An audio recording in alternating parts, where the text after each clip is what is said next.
Hey, it's me, Tammy B, and this is my review for Scandal.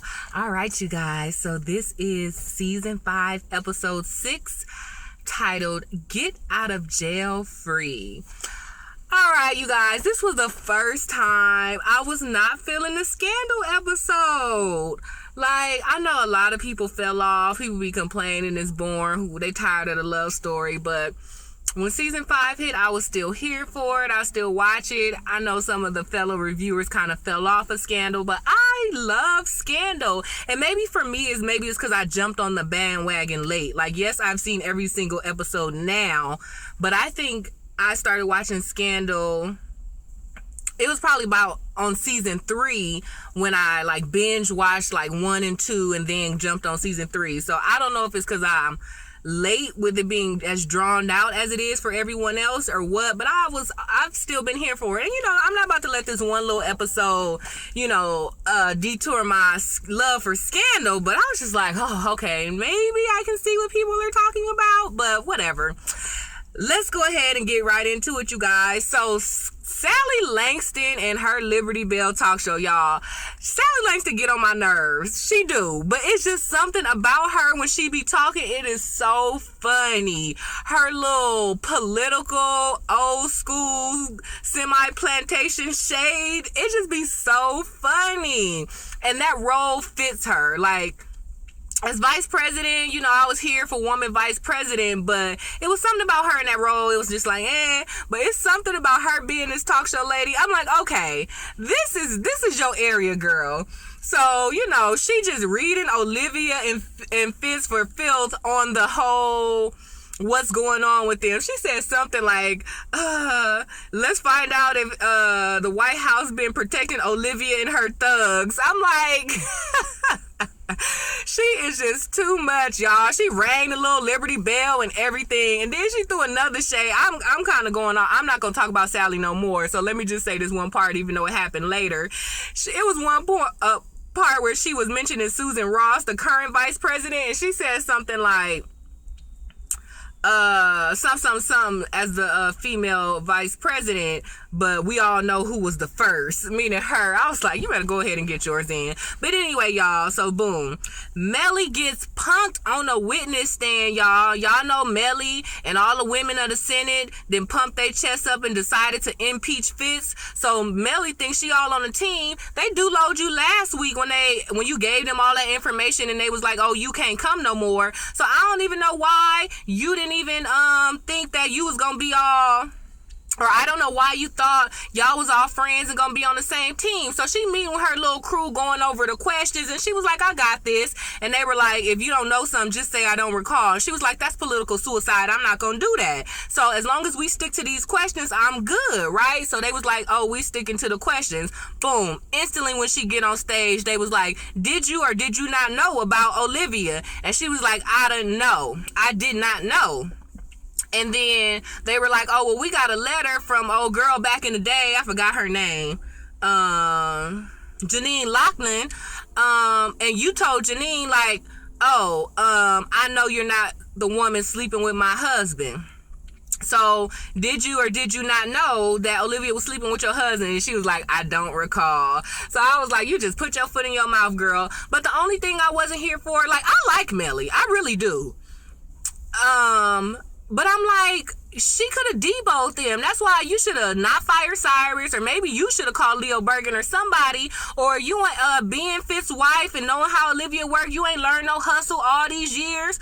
Just because you told that to Janine Lockhart, that doesn't mean it's Olivia. So why didn't you say that? Hey, I may have said that, but I didn't say it was Olivia, or, so what? Just saying, I know you're not the woman sleeping with my husband. I mean, yeah, saying the woman indicates that there is a woman, but I just feel like she could have turned that way better. I know I would have, and I ain't even a lawyer like she is.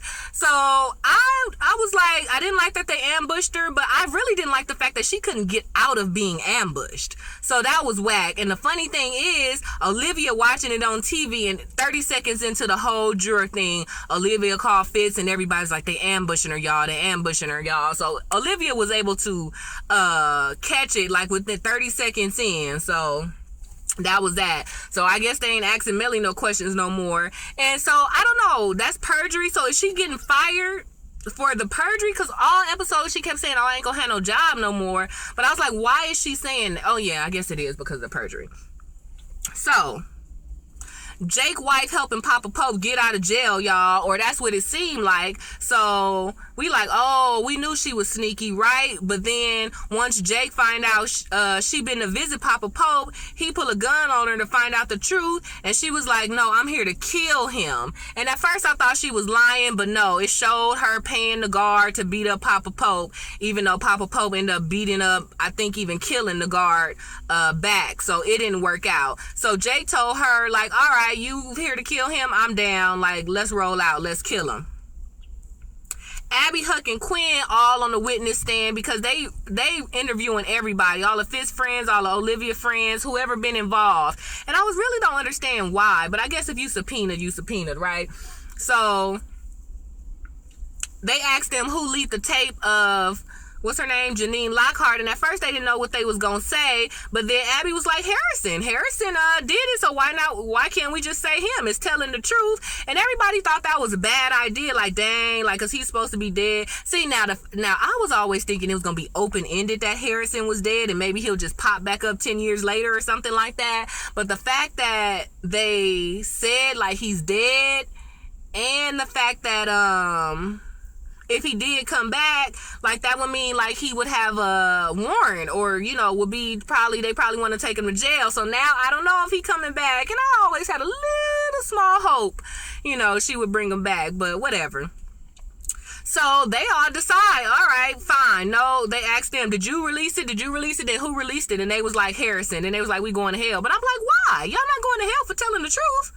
And it's not about blaming the dead. The truth is the truth. If somebody did something, even though they dead, whether it was good or bad, like, they still did it, you know? So I don't know, but whatever. Huck, Quinn, and Abby all off the hook, y'all. So Papa Pope calls Liv hang up. She not feeling it. And, you know, I know Papa Pope is mean, and I know people don't like him as the bad guy, especially in the beginning, because everybody loved Olivia so much, and Papa Pope seemed like the bad guy. But for me, I've always been Team Papa Pope for some reason. But maybe just because he's smart, and maybe because he's, I don't know, he's quick on his feet, and them monologues be getting me, y'all. Like, he read people in a monologue way, and I don't know why, I just love it, right? But, so I didn't like the fact that she hung up on her dad, because look at all them times you was all trapped and called him. He hated your boo. He hated both of your boos.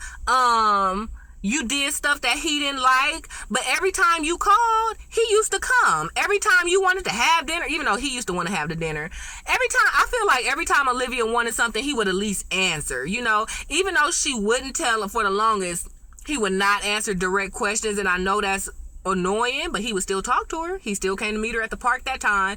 Like, so, you know, I'm like, don't hang up on your daddy, but hey, I know he a killer. So she hangs up. So then he called Quinn. Quinn go to see him, and she was like, look, don't call me no more. I'm not helping you get out of jail.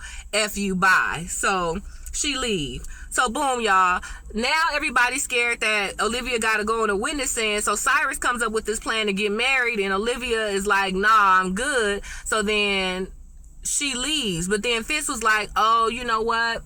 Maybe because it wasn't all a great proposal, y'all. So Fitz, he put white candles all over the room. He put rose petals all over the room. He playing a little soul music. Olivia comes in and she's like, what's this? And he all dressed up in his little tuxedo. And then he was like, I know the way Cyrus presented the wedding made it seem like so unromantic, so I want a do-over. I found this, you know, antique ring. I had my people decorate, and he started getting on one knee to propose. And instantly she was like, Fitz, get up. No, don't do it, right? And he was like, well, what's the deal? Like, don't you want to be with me? And she was like, we're not ready. And Fitz was like, you know what?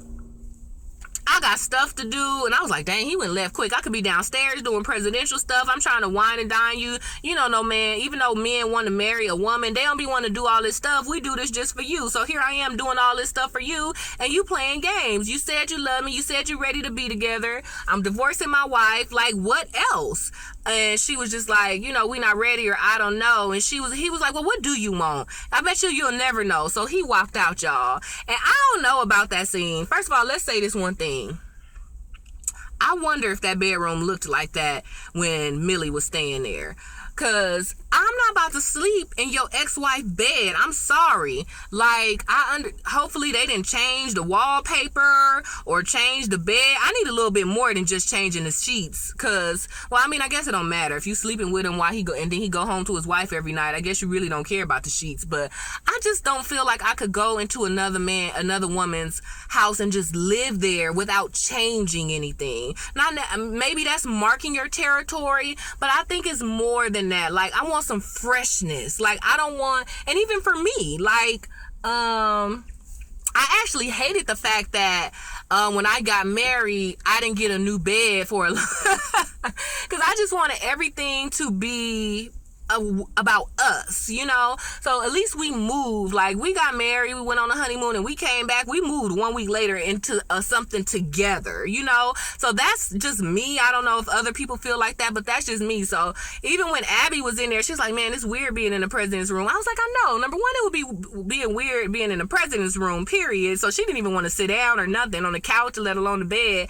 But, you know, as Olivia, I just feel like, I hope she changed the space or something. But hey, she was sleeping there that whole week and Millie's stuff was all still in the closet. So I was like, girl, you a better side hoe than me.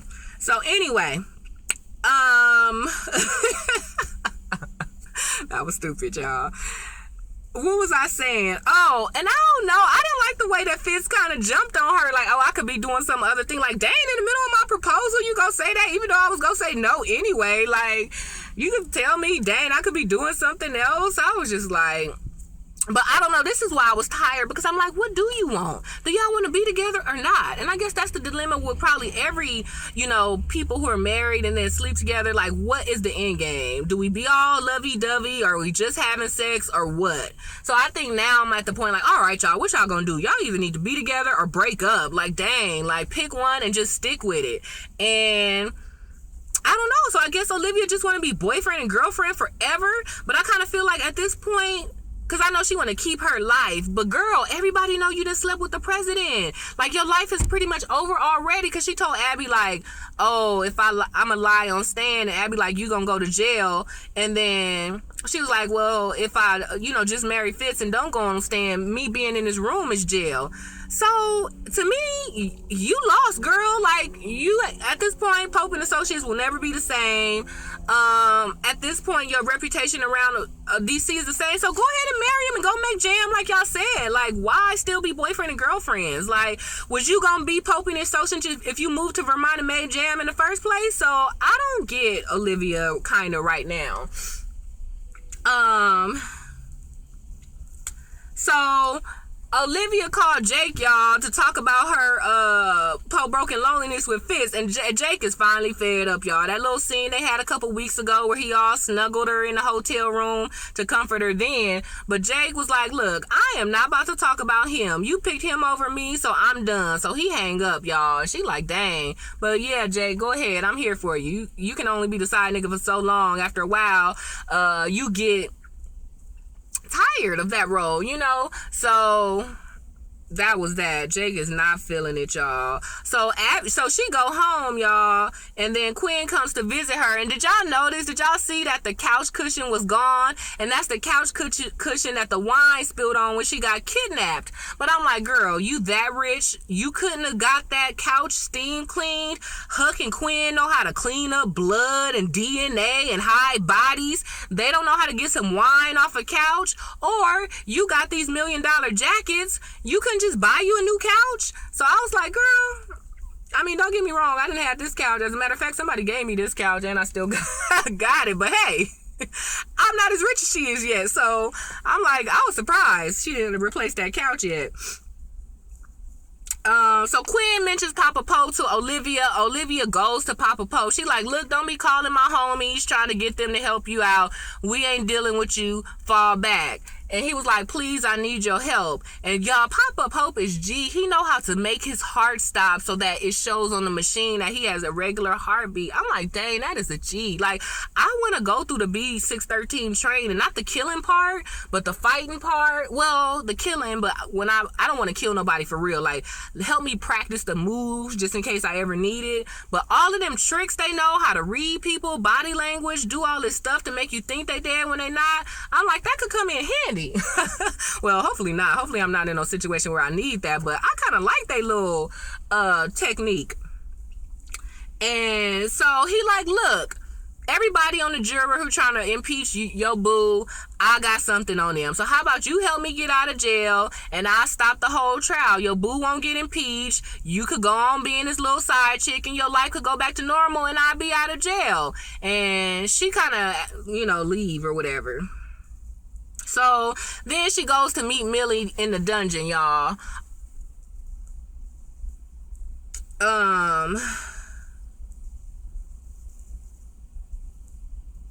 So yeah, she goes to meet Millie to ask Millie, like, hey, can you get my dad out of jail? Because she remembered, well, okay, it was confusing because then Olivia had a flashback of, Millie saying, I know how to sign Fitz's signature. So it made it seem like, she was going to get Millie to sign something to get the dad out of jail. But then it pointed out that the dad is in jail in Virginia and she is a senator of Virginia. So did she go to Millie because she's the senator of Virginia and can get the daddy out of jail? Or so that she could forge Fitz's signature to get the daddy out of jail? That part I wasn't sure of.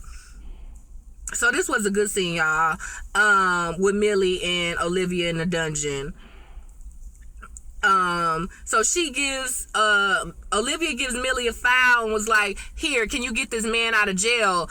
What's her name? Millie looked at the file like, oh my God, that's Damascus. And she was like, I don't know who Damascus is, but this Eli Pope and she's my father. And she's like, what? So this is the first revelation that she found out that, this guy, or, we know him as Papa Pope or Eli Pope, is Olivia daddy. But, Millie hates him because Pope tricked Millie into giving him some information so he could kill those jurors. So she was so sad about being involved in that. And she felt like Fitz, that's why Fitz dumped her in the first place. So to find out he was the father, she was mad. She was like, no, he a killer. I am not getting him out of there, y'all. And then for some reason, Olivia tells Millie, like, oh, by the way, he also killed your son. And I was like, why? At first, I was like, why did she tell him that? But I thought about it, and Olivia, we all know she got, she's, methodical. So I think it's because, hey, if you in jail for life, you kind of get off free. If you out, then maybe I could have somebody kill you. So I think that's why she told Millie, like,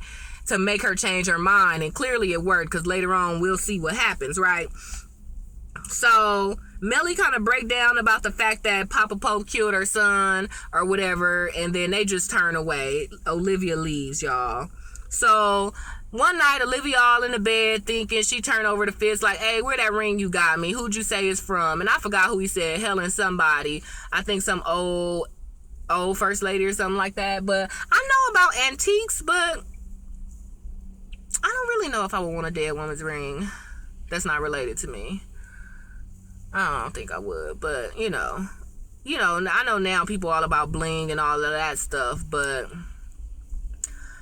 no, I'm not about the bling. Oh, I don't even have my ring on today, but not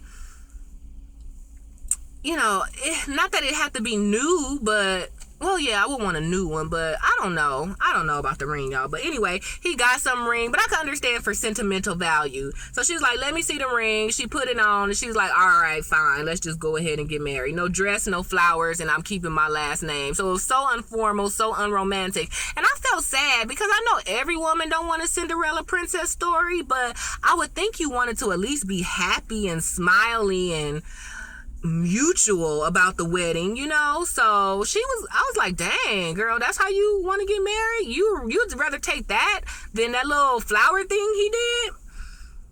And, you know, he threw in a joke. He was like, don't worry, I ain't tripping about the dress or the name because I'm only marrying you for your money anyway. So I thought that was so cute. Like, even though it wasn't how she wanted it or when he wanted it, the fact he really do love this woman, y'all. And the fact that he just threw in a joke and she smiled and they both smiled and they laid together. I thought that was cute. You know, I'm all for the husband and wife staying together, but I really thought that was a cute scene just on a love level. So that was cute, y'all. So Fitz and Millie, y'all, they all talking. And she's signing the divorce papers. So while she's signing, they all going back and forth on whose fault it is. Millie was like, dang, you always find a way to make you the victim. And I was like, that's so true, y'all. Don't Fitz get on y'all nerves? Like, he get on my nerves for some reason. But he do find a way to always make it about him. But he was like, you know, it's your fault we in this trial. It's your fault that I'm about to get impeached because you the one who went with your little Senate homegirls to impeach me. They said, you know, he don't know all the details, but you know. And you know, the house in Virginia he gave her. Oh, the thing about the son, like, I don't know why she didn't want to get. I can understand him not giving half custody, but he should at least be. Well, they didn't say about the custody, the small baby, but she was making it seem like, no, you don't get the baby at all. And I'm like, wow, you don't want the baby to see his daddy? He the president of the United States, or even if he get impeached, he gonna go down in history as the president of the United States. You don't want the son to ever see the daddy? Like, that was just way too much. I can understand not doing the 50-50 custody thing, but at least give him some visitations. Like, she just made it seem like, no, you can't have Teddy. And I'm like, have? You making it seem like he a possession. The older daughter, they splitting, and that's that. But Millie was like, you know what, you blaming it all on me? No, what you don't realize is I done everything for you. I let your daddy rape me for you. I was your wife. Like, I could have been senator a long time ago. I could have been running for president a long time ago, but I was your wife and I helped you do all these things. So I put all my life on hold. I didn't even really want to be a mama, but I had these babies for you. Like, so you keep saying everything is on me, but I feel like everything is on you or whatever. And I don't know why she didn't ask him, because he was like, is there anything else? I thought she was gonna ask him, like, about their son getting killed. Like, I don't remember. Well, we know Fitz know Pope did it, right? But I don't know why.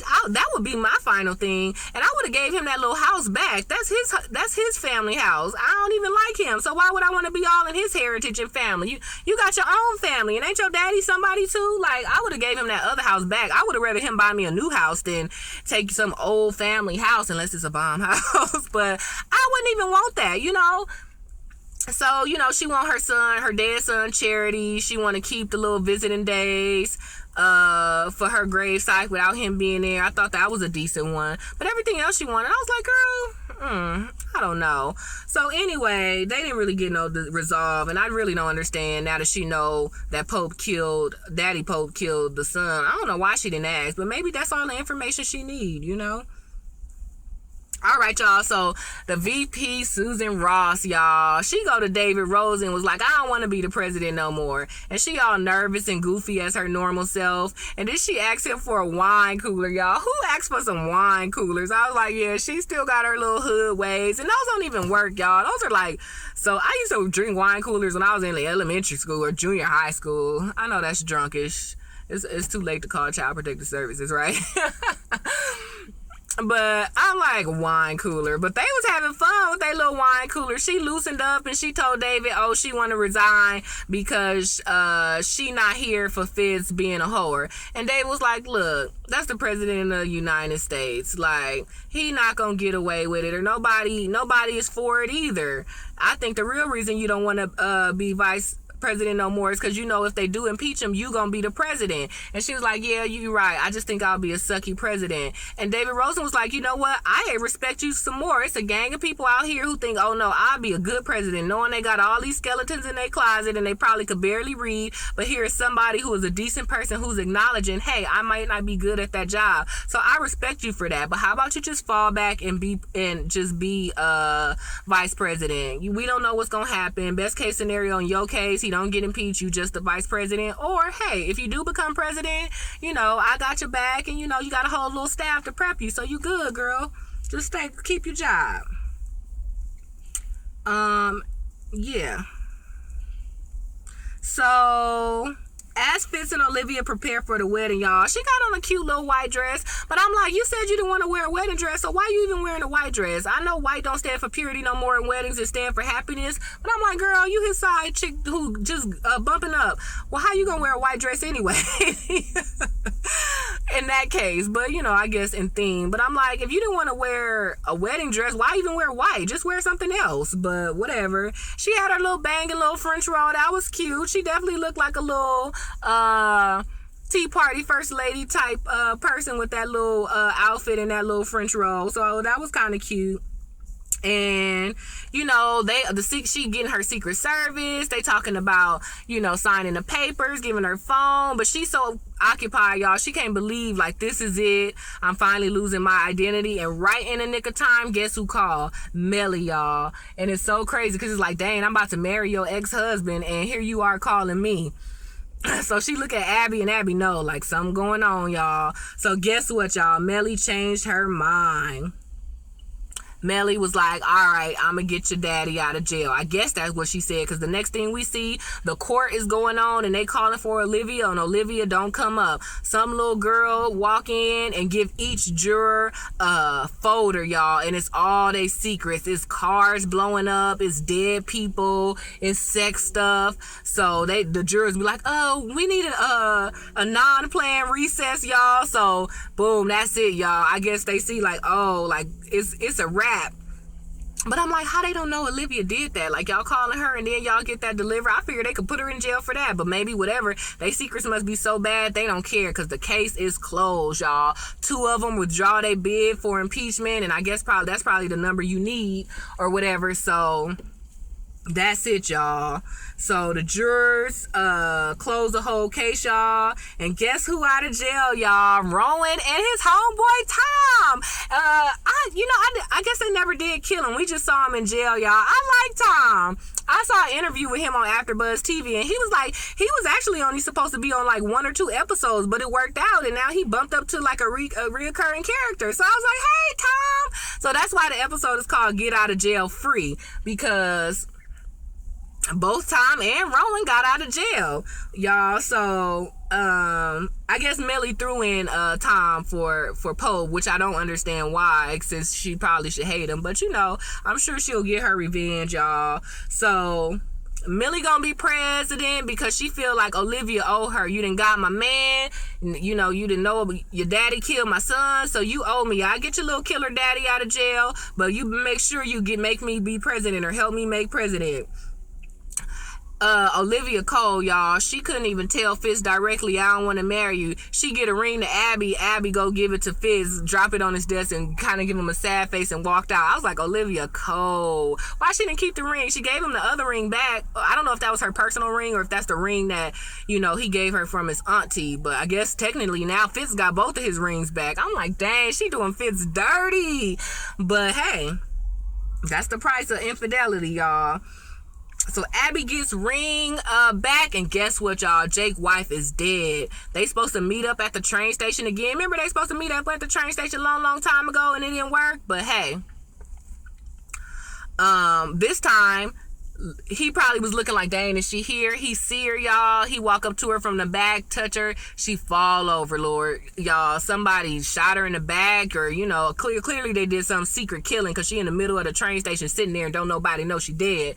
So, but that's probably Papa Pope. He out of jail. So he probably figured out that she the one who got the security guard to try to kill him, because when the guy tried to kill him, he was like, the laundry truck left a long time ago, so I know you ain't here to try to help me escape. So, you know, Papa Pope ended up killing the little deputy doll. So now Jake's wife is dead for real, because he already thought she was dead. I'm like, dang, he just got her back and now she dead again. Ooh, Jake can't win. Poor Jake, poor Fitz. And somebody said that every time you get in bed with Olivia, your life is ruined. So that was it, you guys. So that was Scandal season 5 episode 6, titled Get Out of Jail Free, you guys. All right, you know what's up. Give me the thumbs up on this video. Go ahead and check me out on Twitter at TammyB_. That's TAMI, the letter B, and the symbol _. All right, you guys. See you in the next review. Bye.